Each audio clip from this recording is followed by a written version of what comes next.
हाय। इस वीडियो में हम एक स्ट्रैटेजी देखेंगे जो कि थीटा गेनर्स ने अपने इस मास्टर क्लास के लेसन 8 में दिखाई है। और ये स्ट्रैटेजी को हम पहले तो समझेंगे और उसके बाद इस वीडियो में हम ये स्ट्रैटेजी को बनाने की कोशिश करेंगे ट्रेडट्रॉन के ऊपर एल्गो में।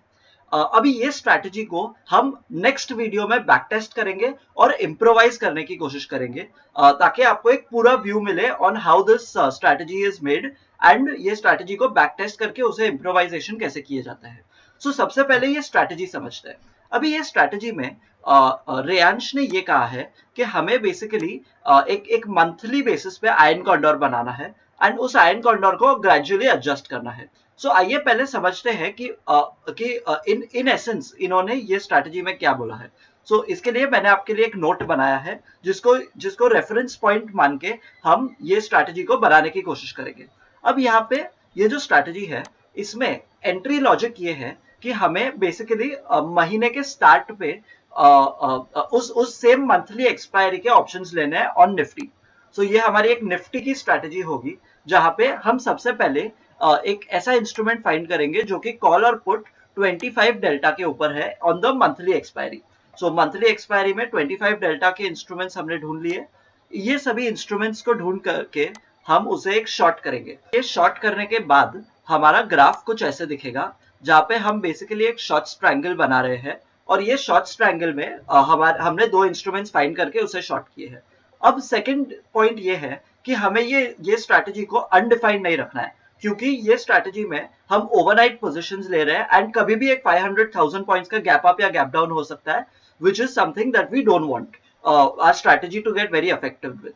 तो हम बेसिकली एक 500 पॉइंट्स दूर का हेज भी लेंगे। ये हेज के थ्रू हमारा स्ट्रैटेजी कभी भी अनडिफाइंड लॉस नहीं होगा। ये हेज ऐड करने से हमारा ये स्ट्रैटेजी का ग्राफ कुछ ऐसे दिखेगा, जहां पे ये जो भी पार्ट है यहाँ पे आपको बेसिकली एक लॉस पार्ट दिखेगा। लॉस यहाँ होगा एंड जो प्रॉफिट पार्ट होगा वो यहाँ होगा। अब रेयांश ने ये दिखाया है कि ये स्ट्रैटेजी में जो रिस्क रिवॉर्ड है वो अपने फेवर में नहीं होता। अगर लेट्स से हम 1 लाख का प्रॉफिट अगर अगर मिलता है यहाँ पे जो लॉस है वो लेट्स से 1.7 लाख के आसपास है, which is something that we don't want. हमें जो प्रोबेबिलिटी ऑफ प्रॉफिट एंड जो रिस्क टू रिवॉर्ड है उसे हमेशा अपने फेवर में रखना है। इसके लिए उन्होंने ये दिखाया है कि इस स्ट्रैटेजी में हम बेसिकली कुछ एडजस्टमेंट्स करेंगे, क्योंकि ऐसा नहीं होगा कि हमेशा ही मार्केट हमारे फेवर में जाएगा और हमेशा ही ये ग्रीन जोन में हमें प्रॉफिट मिलेगा। ये जो एडजस्टमेंट्स है, ये एडजस्टमेंट्स का बेस ये है, बेसिकली यहाँ पे लॉजिक ये है कि अगर हमने ये स्ट्रैटेजी को एक आयन कॉन्डोर के जैसे बनाया है और अगर हमारा प्राइस एक पर्टिकुलर लेवल के ऊपर या नीचे चला जाता है, इन दैट केस हम क्या करेंगे कि ये जो पर्टिकुलर आयन कॉन्डोर है उसको कैंसिल करके हमें एक आयन फ्लाई बनाना है। हम दो इंस्ट्रूमेंट्स को बेसिकली क्लोज कर देंगे और दो नए इंस्ट्रूमेंट्स खोलेंगे, जिससे हमारा ग्राफ कुछ ऐसा दिखेगा। ये ग्राफ के थ्रू हम हमारा जो प्रोबेबिलिटी ऑफ प्रॉफिट है वो कुछ हद तक कम हो जाता है, but at the same time जो रिस्क रिवॉर्ड रेशियो है वो हमारे फेवर में होता है। तो if let's say we are winning let's say 1 lakh of profit, in that case हमें लॉस भी 1 लाख का ही होता है, which is at max, and ये पूरा एक डिफाइंड स्ट्रैटेजी हो जाता है। ये स्ट्रैटेजी को ये एडजस्टमेंट हम करेंगे। इसके बाद फाइनली उन्होंने ये दिखाया है कि लेट्स से अगर हमारा जो हेज स्ट्राइक है बेसिकली ये वाला स्ट्राइक और ये वाला स्ट्राइक, अगर प्राइस इन दोनों के ऊपर या नीचे चला जाए लॉन्ग या शॉर्ट साइड पे, इन दैट केस हम ये पूरा स्ट्रैटेजी को क्लोज कर देंगे। एंड फाइनली अगर लेट्स से हमारा पीएनएल पॉजिटिव होता है इन द एक्सपायरी वीक, मतलब एक्सपायरी के हम बहुत दिन क्लोज है, 3 डेज 5 डेज क्लोज है, और उस टाइम पे हमारा पीएनएल अगर पॉजिटिव है तो हमें इस स्ट्रैटेजी को बुक कर देना चाहिए। और फाइनली अगर हमें एक 4% का टारगेट मिले इस पर्टिकुलर स्ट्रैटेजी पे, तो हमें इस स्ट्रैटेजी को क्लोज कर देना है। तो आइए देखते हैं कि ये स्ट्रैटेजी अब हम ट्रेडट्रॉन के ऊपर कैसे इंप्लीमेंट करेंगे। मैंने ये स्ट्रैटेजी एज यूजुअल बना के रखा है एंड आप चाहे तो लिंक इन द डिस्क्रिप्शन है जहां पे आप ये स्ट्रैटेजी को डुप्लीकेट भी कर सकते हैं। तो अभी मैंने ये स्ट्रैटेजी को आपको दिखाना है कि ये स्ट्रैटेजी बनाया कैसे है। हम ग्रेजुअली सभी कंडीशन समझेंगे और समझेंगे कि क्या कंडीशन क्यों डाला है और क्या करता है वो। सबसे पहले मेरे पास मेरा एंट्री कंडीशन है और मेरे कुछ एंट्री पोजीशंस है। अब सबसे पहले एंट्री कंडीशन देख लेते हैं।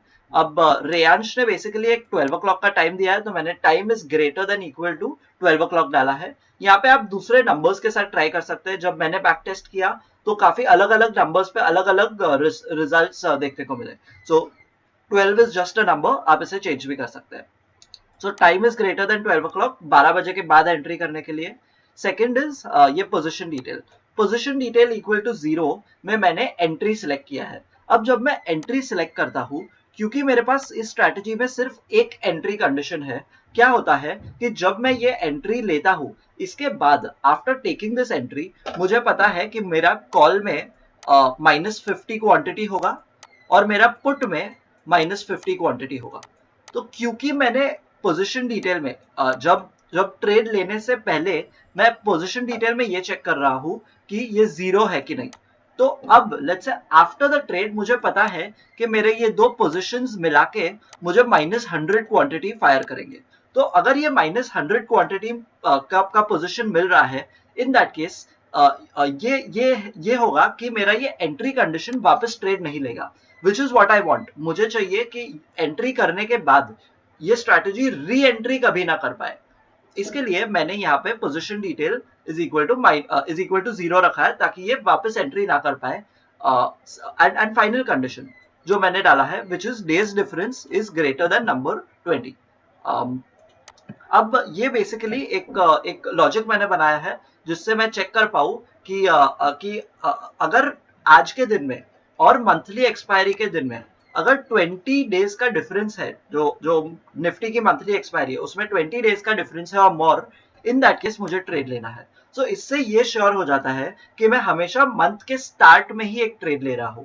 अब हम नेक्स्ट देखेंगे कि हमने क्या पोजीशंस यूज किए। अब पोजीशंस काफी स्ट्रेट फॉरवर्ड है। हमने यहाँ पे एनएफओ एक्सचेंज में कॉल निफ्टी 50 सिलेक्ट किया है एंड स्ट्राइक प्राइस यहाँ पे बहुत इंपॉर्टेंट है along with current month expiry, क्योंकि हम मंथली इंस्ट्रूमेंट्स में ट्रेड कर रहे हैं। अब यहाँ पे स्ट्राइक प्राइस में आप देख रहे हैं कि मैंने स्ट्राइक में यहाँ पे मंथली एक्सपायरी सिलेक्ट किया है, क्योंकि मुझे जो स्ट्राइक सिलेक्ट करना है वो डेल्टा के बेसिस पे है। डेल्टा ऑफ बेसिकली 25 मुझे फाइंड करना है। सो मैंने 25 डेल्टा के लिए मंथली एक्सपायरी में मेरा फाइन स्ट्राइक कीवर्ड यूज किया है। अब फाइन स्ट्राइक में आई एम सिलेक्टिंग 0.25। ये 0.25 मुझे 25 डेल्टा का वैल्यू देगा। अब डेल्टा में आपको हमेशा याद रखना है, जब भी आप फाइन स्ट्राइक यूज करें उसे वैल्यू में 0.25 एक डेसिमल नंबर में आपको यूज करना है। अब फाइनली मैंने फाइन स्ट्राइक को सिलेक्ट करके मेरे दोनों इंस्ट्रूमेंट्स को ऐड कर दिए इन द सेम वे। अब पुट में आप देखेंगे कि एक डिफरेंस है। अब पुट में मैंने -0.25 सेलेक्ट किया है बिकॉज मुझे चाहिए कि हमेशा, बिकॉज मुझे पता है कि हमेशा पुट नेगेटिव होता है, तो मुझे एक नेगेटिव नंबर यहाँ पे चाहिए। सो -0.25 का डेल्टा का मैंने पुट सिलेक्ट किया है। अब ये इससे मेरा फर्स्ट लॉजिक कंप्लीट हो गया। तो मैंने ये तो मैंने ये 25 डेल्टा के कॉल एंड पुट को शॉर्ट किया है। अभी मुझे ये चाहिए कि मुझे 500 पॉइंट अवे का हेज बाय करना है। सो इसके लिए मैंने वापस सेम लॉजिक यूज किया है, position detail is equal to -100 multiplied by multiply. अब ये यूज करने से मुझे पता है कि अगर मेरा कॉल एंड पुट दोनों 50-50 क्वांटिटी शॉर्ट हो रहा है, तो इन टोटल मेरे जो ओपन पोजीशंस है वो बेसिकली -100 का नंबर मुझे फेच करेंगे। सो अगर मेरा लेट्स से एंट्री हो गया है, इन दैट केस ये पोजीशन डिटेल का कंडीशन ट्रू होगा। एंड क्योंकि ये पोजीशन डिटेल का कंडीशन ट्रू होगा, मुझे ये दो ट्रेड लेने हैं। अब ये दो ट्रेड भी काफी सिमिलर है। मैं बेसिकली एक जो एंट्री स्ट्राइक है, जो मेरा कॉल स्ट्राइक, उससे 500 पॉइंट्स अप जा रहा हूँ एंड मेरा जो पुट स्ट्राइक है उससे मैं बेसिकली 500 पॉइंट्स डाउन जा रहा हूँ, जो कि आप यहाँ पे देख सकेंगे। अब ये 500 पॉइंट्स अप एंड डाउन जाने के बाद मुझे मेरा ग्राफ कुछ ऐसा दिखेगा। सो ये इससे मुझे अपना जो आयन कॉन्डोर है इसका पूरा लॉजिक बन गया। सो मैंने ये जो पुट स्ट्राइक है ये पुट स्ट्राइक हो गया और मेरा ये कॉल स्ट्राइक हो गया और ये मेरा बाई पुट हो गया और ये मेरा बाई कॉल हो गया। ठीक है, इससे मुझे मेरा आयन कॉन्डोर मिल गया है।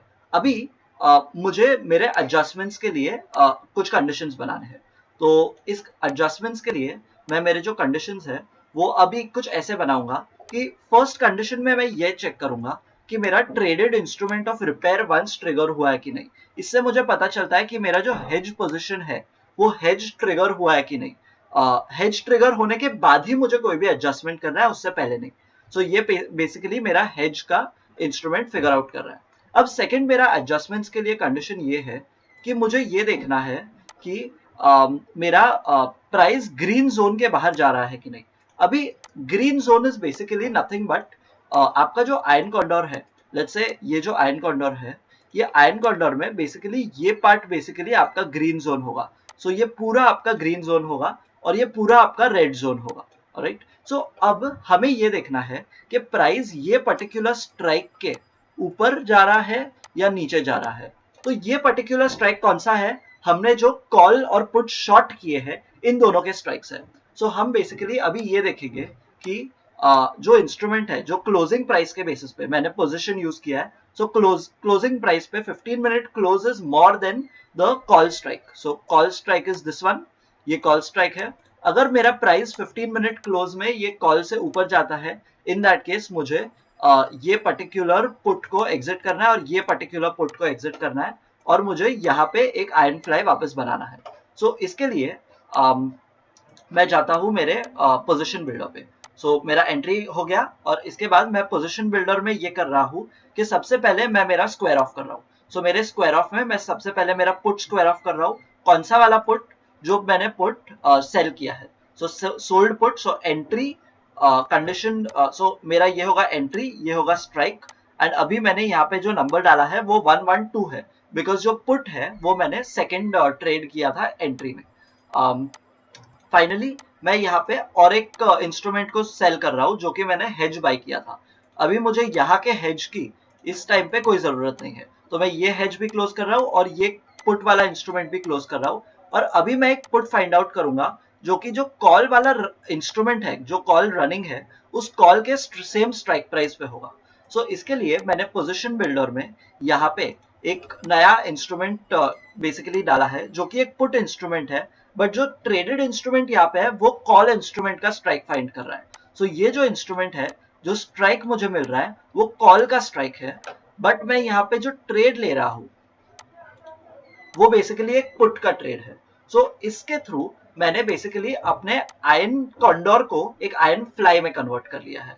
सो ये पर्टिकुलर और ये फाइनली मेरा एक हेज है जो कि मैं 500 पॉइंट्स अवे बाय करूंगा। सो ये करने से मैंने बेसिकली जो आयरन कॉन्डोर था उसको एक आयरन फ्लाई में कन्वर्ट कर दिया है और मेरा टारगेट स्टॉप लॉस अभी सेम वो आयरन फ्लाई के बेसिस पे होगा। अब मैंने ये सेम चीज, दी एग्जैक्ट सेम चीज मैंने की है अपने सेकंड रिपेयर वंस के लिए, क्योंकि अगर ऐसे भी हो सकता है कि मार्केट ऊपर ना जाए और मार्केट नीचे जाए, तो इस सिचुएशन के लिए मुझे इन दैट केस ये पर्टिकुलर दो इंस्ट्रूमेंट्स जो है वो मैं उसको क्लोज करूंगा और यहाँ पे ये दो नए इंस्ट्रूमेंट्स को मैं ओपन करूंगा, जिससे ये पर्टिकुलर आयरन फ्लाई मेरा बन जाएगा। सो ये करने के लिए मैंने एग्जैक्टली सेम कंडीशंस यूज की है। आप अगर स्ट्रैटेजी डुप्लीकेट करेंगे तो ये सेम स्ट्रैटेजी आपको आपके अकाउंट में दिख जाएगी और आप ये सेम इसके जो एंट्री कंडीशंस है वो देख सकते हैं। अब फाइनली आते हैं हमारे यूनिवर्सल एग्जिट के लिए, जहाँ पे हमने ये सभी कंडीशंस बनाए हैं। सो अभी हमारा सबसे पहला कंडीशन है कि 1 मिनट क्लोज जो हमारा हेज स्ट्राइक है उसके बियॉन्ड जाना चाहिए। सो इसके लिए हमने बेसिकली यूनिवर्सल एग्जिट में कुछ कंडीशंस डाले हैं। अब मैंने सबसे इजी कंडीशन पहले लिया है विच इज 4% टारगेट। सो यहाँ पे मैंने एक टारगेट बनाया है, if PNL is greater than 6000 multiplied by multiplier. So ये करने से मुझे जब भी 6000 का प्रॉफिट आता है इन दैट मंथ मैं उसको एग्जिट कर रहा हूँ। सेकंड मेरा कंडीशन है कि मुझे जो मैंने यहाँ पे लिखा नहीं है बट सेकंड ऑब्वियस कंडीशन है कि लेट्स से अगर करंट मंथ एक्सपायरी आ जाए, इन दैट केस मुझे 3 PM को मुझे ये स्ट्रैटेजी को क्लोज करना है। सो ये हमारा एक सेकंड लॉजिक बन जाता है। So if today is equal to current month expiry and time is greater than 3 o'clock। अब लास्ट हमारा एक और कंडीशन है जो कि यहाँ पे नीचे है। ये कंडीशन है कि अगर पीएनएल पॉजिटिव है एंड हमारे एक्सपायरी वीक में है, इन दैट केस हमें ये स्ट्रैटेजी को बेसिकली एग्जिट करना है। तो इसके लिए मैंने वापस डेज डिफरेंस यूज किया है। So days difference of today and current month expiry is less than 3। So अगर हम एक्सपायरी से 3 दिन पहले है, यहाँ पे आप अपना नंबर भी डाल सकते हैं, लेट्स से 5 डेज और 7 डेज एंड सो ऑन। सो अगर हम 3 दिन पहले है और हमारा profit let's say positive territory में है, इन दैट केस हमें बाकी दिनों का रिस्क नहीं लेना, हमें पीएनएल को बेस देख के एग्जिट कर लेना है। फाइनली हमारे बाकी के ये दो most difficult conditions, which is कि हमें ये चेक करना है कि अगर हमारा 1 मिनट क्लोज हेड स्ट्राइक के ऊपर या नीचे चला जाए, इन दैट केस हमें एग्जिट करना है। सो इसके लिए मैंने 2 ग्रुप्स बनाए हैं। इन फर्स्ट ग्रुप में हम पहले तो ये चेक करेंगे कि ये पर्टिकुलर रिपेयर वंस एग्जीक्यूट हुआ है कि नहीं। सो रिपेयर वंस को चेक करने से हमें पहले तो पता चल रहा है कि ये जो आयरन फ्लाई है जो हमने बनाया है, जो हमारा आयरन फ्लाई है, वो पहले तो आयरन फ्लाई बना है कि नहीं। सो ये चेक करने से हमें ये पता चल रहा है कि फर्स्ट हमारा जो एडजस्टमेंट है वो हुआ है कि नहीं। एक बार हमारा एडजस्टमेंट हुआ है, that is what we are sure of, उसके बाद हमें चेक करना है कि ये जो हेड स्ट्राइक है या ये हेड स्ट्राइक है, प्राइस स्ट्राइक्स के ऊपर या नीचे जाता है तो हमें एग्जिट करना है। सो इन दिस केस मैंने इस पर्टिकुलर कंडीशन में डाला है close is greater than my repair one strike. So यहाँ पे मैं इस पर्टिकुलर जो हेज वाला इंस्ट्रूमेंट है उसको कैप्चर कर रहा हूँ। तो अगर प्राइस वो स्ट्राइक के ऊपर जाता है, इन दैट केस मैं एग्जिट कर रहा हूँ। And same thing for my other instrument, which is कि अगर प्राइस वो पर्टिकुलर स्ट्राइक के नीचे जाता है, इन दैट केस मैं एग्जिट कर रहा हूँ। सो ये एक स्ट्रैटेजी है जो कि टीटा गेनर्स की है। ये strategy as usual link in the description में भी है, आप इसे डुप्लीकेट भी कर सकते हैं एंड यूज कर सकते हैं। अब नेक्स्ट वीडियो में हम ये देखेंगे कि ये स्ट्रैटेजी को हम बैक टेस्ट कैसे करते हैं, बैक टेस्ट में हमें क्या चीजें पता चलती है और उसके बेसिस पे हम कैसे इस स्ट्रैटेजी को ऑप्टिमाइज कर सकते हैं। उस वीडियो का डिस्क्रिप्शन भी हम लिंक में डिस्क्रिप्शन में डाल देंगे। तो thank you very much for watching. अगर आपके पास कोई भी सुझाव है इन टर्म्स ऑफ हमें क्या करना चाहिए या कौन से वीडियोस कौन से स्ट्रैटेजीज हमें दिखाने चाहिए, feel free to drop it in the comments. हम सभी कमेंट्स देखते हैं एंड हम इन फ्यूचर वीडियोस उस पर्टिकुलर स्ट्रैटेजी को बनाने की पूरी कोशिश करेंगे। Thank you very much, good bye.